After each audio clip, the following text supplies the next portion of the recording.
안녕하세요. 저는 질문하는 인공지능 AI GQT예요. 오늘은 한국형사법무정책연구원 윤정숙 선임연구위원님을 모시고 가정폭력 범죄의 실태와 유형, 그리고 대책 등에 대한 다양한 이야기를 들어보려고 해요. 윤정숙 연구위원님, 안녕하세요. 안녕하세요. 지난 2023년 가정폭력 신고 건수는 23만 830건으로 일평균 632건에 달하고 있다고 해요.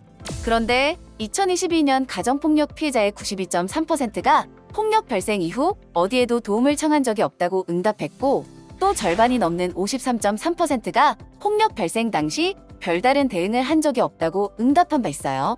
피해자들이 이처럼 도움을 구하거나 대응을 하지 않는 이유는 무엇일까요? 가정폭력은 배우자나 동거관계, 연인 등 친밀한 관계에서 발생합니다. 이런 가정폭력 피해자들이 신고에 소극적인 이유는 먼저 심리적 요인에서 찾아볼 수 있습니다. 가정폭력이 발생할 경우 피해자는 가해자로부터의 보복을 두려워하고 신고 후 가해자가 더욱 폭력적으로 변할 가능성에 대한 공포를 가지게 됩니다. 이러한 이유로 신고를 주저하게 되는 것이죠. 가해자와의 정서적 연결 또는 관계 회복에 대한 희망, 과거의 긍정적인 경험이나 추억 등 가해자와의 관계에서 가지고 있는 정서적 유대감으로 인해 신고를 결정하기가 어려워지기도 합니다. 한편 가정폭력을 공개적으로 알리는 것을 어렵게 만드는 사회적 요인도 있는데요. 가정폭력이 외부에 알려질 경우 주변 사람들로부터의 비난 또는 냉대를 우려하면서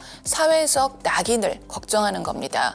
특히 그 사회의 전통적, 문화적, 종교적 이유로 가족의 문제는 가족 내부에서 해결해야 한다는 관념이 강할 경우 신고가 잘 이루어지지 않습니다. 마지막으로 법 제도 및 지원 체계와 관련된 요인도 있는데요. 경찰이나 사법 시스템에 대한 신뢰가 부족하여 신고 과정이 복잡하고 시간이 오래 걸릴 것이란 걱정을 한다거나 법적 절차가 어려워서 신고를 포기하기도 하고요. 쉼터와 같은 피해자가 머물 수 있는 안전한 공간이나 재정적 지원이 부족하다는 인식, 또 제도적 자원이 부족하다는 인식 때문에 피해자가 신고를 꺼리기도 합니다. 실제로 가정폭력이 발생하게 되면 어떻게 대응해야 하나요? 그리고 어떤 도움을 받을 수 있나요? 가정폭력이 발생하면 112 신고를 통해 가까운 경찰의 신속한 현장 출동을 유인할 수 있으므로 폭력이 임박할 경우에는 반드시 112 신고를 해야 합니다. 가정폭력 사건이 발생하였을 경우에 피해자가 어떻게 대처해야 할지 가해자와의 분리부터 법률 상담, 심리 상담, 의료 지원 등을 고민하고 있다면 여성 긴급전화 1366으로 신고하시면 됩니다. 여성 긴급전화는 여성폭력에 대응하기 위한 핫라인이며 사건 발생 시 긴급위기 대응부터 가까운 쉼터나 가정폭력 상담소 연계를 비롯해 가정폭력 피해에 대처하기 위한 다양한 구제수단을 안내하고 있습니다. 최근 혼인관계의 배우자가 아닌 애인이나 동거인으로부터 교제폭력을 당했다는 신고도 점점 늘고 있어요. 경찰청 신고 처리 현황을 보면 2021년 5만 7,305건에서 2023년에는 7만 7,150건으로 2년 새 34.63%나 증가했다고 하는데요.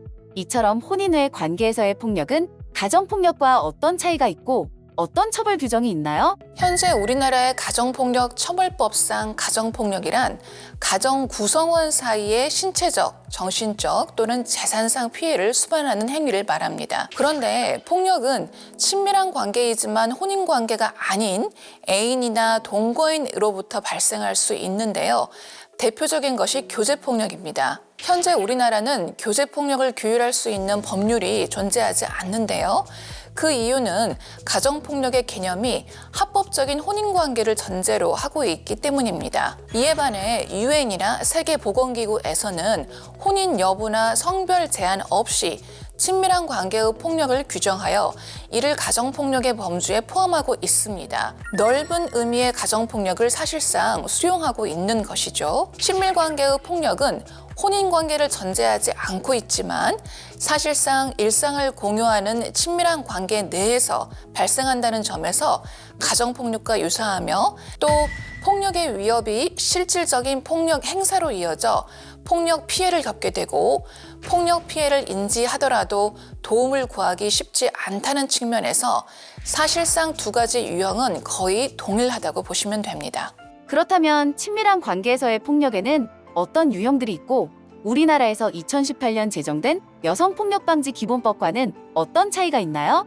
친밀관계 폭력은 Intimate Partner Violence, 줄여서 IPV라고 하는데요. 신체적, 심리적, 성적, 경제적 학대 등 다양한 형태로 나타날 수 있으며 관계의 성격이나 지속 기간과 상관없이 발생할 수 있습니다. IPV의 주요 유형은 크게 4가지로 나뉘는데요. 그 내용을 구체적으로 살펴보자면 먼저 신체적 폭력은 물리적인 힘을 사용해 상대방에게 해를 끼치는 행위로 때리기, 발로 차기, 밀치기, 물건 던지기, 질식 시도 등이 있습니다. 성적 폭력은 동의 없이 성적 행위를 강요하거나 성적으로 모욕하는 행위로 원치 않는 성적 접촉, 성폭행, 성적인 사진이나 영상을 강제로 찍거나 유포하는 행위 등이 있습니다. 심리적, 정서적 학대는 상대방의 정신적, 정서적 안정을 해치는 행위로 모욕, 위협, 지속적인 비난, 가족이나 친구의 접촉을 금지하는 고립시키기, 감시, 가스라이팅 등이 있습니다. 경제적 학대는 재정적 독립을 방해하거나 통제하는 행위로 상대방의 돈을 빼앗거나 사용을 제한하고 경제적 의존 상태로 유지하는 행위 등이 있습니다. 우리나라의 여성폭력방지기본법은 여성을 대상으로 한 폭력이라는 점에서 젠더 기반 폭력의 심각성을 인지하고 대응하기 위한 법적 보호체계이며 친밀관계 폭력, IPV는 특정한 관계에서 발생하는 폭력 유형을 포괄적으로 설명하는 개념입니다. 두 접근 방식은 상호 보완적이며 IPV는 여성폭력방지법의 보호 범위에 포함될 수 있습니다. 친밀관계 폭력의 4가지 유형 가운데 경제적 폭력은 일반인에게 좀 생소하게 들릴 수도 있을 것 같은데요. 경제적 폭력은 구체적으로 어떤 행위를 말하고 어떤 특징이 있나요? 경제적 폭력은 개인의 경제적 독립성과 권리를 침해하거나 재정적 자원을 통제함으로써 상대방을 억압하거나 학대하는 행위를 말합니다. 이는 가정 내에서 흔히 발생하며 친밀한 관계에서 특히 주목받는 폭력 유형 중에 하나입니다. 구체적으로는 경제적인 통제, 금전적 착취, 경제적 의존 강요 등 3가지로 구분할 수 있는데요. 먼저 경제적 통제는 상대방의 소득, 자산, 지출을 엄격히 통제하거나 관리하는 행위입니다. 예를 들어 은행 계좌에 접근을 금지하거나 용돈을 제한하거나 강제적으로 관리하는 경우 등이 이에 해당합니다. 둘째, 금전적 착취는 피해자의 재산, 소득, 자산을 강제로 빼앗거나 본인의 이익을 위해 사용하는 행위입니다. 가령 피해자의 돈을 허락 없이 가져간다거나 자신의 빚을 강제로 떠넘기는 경우가 이에 해당합니다. 마지막으로 경제적 의존 강요는 피해자가 경제적으로 독립하지 못하도록 방해하거나 강제로 의존하게 만드는 행위를 말하는데요. 직장에 다니지 못하게 한다거나 학업 또는 취업의 기회를 차단하는 경우입니다. 이렇게 경제적 폭력을 당한 피해자는 무력감이나 불안, 우울증 등을 경험할 수 있고 경제적 자립이 어렵거나 빈곤 상태로 내몰릴 수 있으며 결과적으로 사회적 활동을 줄이거나 고립되는 경우가 많습니다. 마지막으로 예방교육에 가정 내 폭력이나 친밀관계 폭력 등 여성폭력에 대한 가해자 처벌과 피해자 보호를 위해 또 어떤 노력이 필요할까요? 가정폭력이 발생했을 경우 조기에 포괄적으로 개입하는 것이 필요합니다. 각 기관이 분절적으로 대응하는 것이 아니라 가정폭력의 특성과 대응 방안에 대한 공통된 이해와 실무 집행 방법을 설정하고 이를 위해 다기관 협력 시스템을 구축해야 합니다. 이런 시스템이 구축되면 폭력 피해자가 112에 신고하는 단순 상담의 경우에도 긴급전화 1366이나 가정폭력, 성폭력 상담소 등의 피해자 상담 지원 기관으로 안내해 초기 상담과 의료, 법률 지원, 긴급 보호 등을 제공함으로써 피해자에 대하여 초기 발견부터 피해 회복까지 여러 필요한 자원이 연계되는 원스톱 서비스를 지원할 수 있습니다. 이와 함께 가정폭력 예방을 위한 법률 개정도 필요한데요.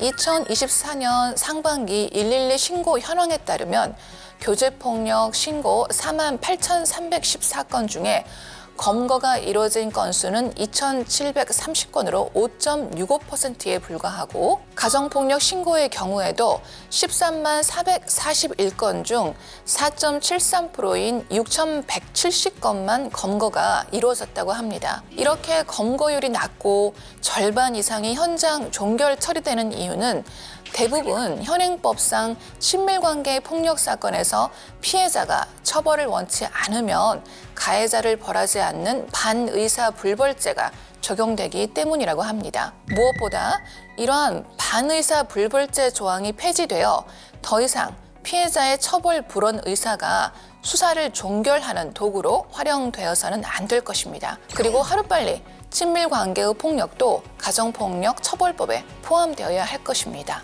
한편 앞서 가정폭력의 유형 중 하나로 경제적 폭력을 언급한 바 있습니다. 전 배우자가 양육비 지급의 의무가 있음에도 불구하고 의무를 불이행한 것은 넓은 의미에서 경제적 폭력에 해당할 수 있는데요. 다행히 2024년 9월 국회 본회의에서 전 배우자가 양육비를 지급하지 않는 경우 국가가 양육비를 선지급하고 구상권을 청구하여 양육비 지급을 의무화하는 이른바 양육비 이행법이 통과되었습니다.